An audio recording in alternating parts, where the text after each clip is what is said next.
দেখি বৌমাটা কি করছে, রান্না বান্না সেরে শুধু খালি ফোনের সামনে বসে থাকে। একটু সুপারি খেয়েই নেই, তারপরে বলছি।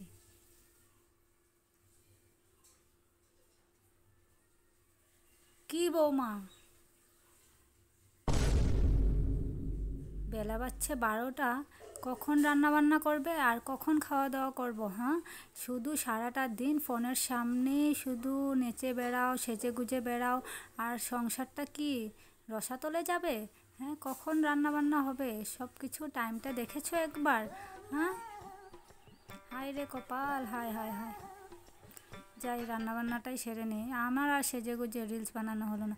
চলো, পনিরটা তো একটু হতে দেরি হচ্ছে, ওখানে তো বানাতে পারলাম না, এখানেই দুটো রিলস বানিয়ে নেবো। শাশুড়ি মা তো আর এখানে আসবে না। দেখি তো এখানে কি করছে আবার বৌমাটা। দেখো, এখানেও কিন্তু শুরু করে দিয়েছে নাচাগোচা।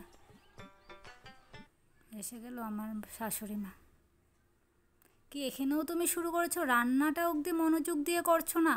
হ্যাঁ, রান্না করতে এসেও তুমি এই ধিনতা ধিনতা করে নাচে বেড়াচ্ছ। এই সারাদিন এই শয়তানের বাক্সটা নিয়ে সারাদিন নাচা আর নাচা, এইসব আর কোনো কিছুই তোমার কাজ নেই। হ্যাঁ, রান্না বান্নাটাও টাইমে করো না। আমার আর রিলস বানানো হলো না, কী যে হবে। যাই,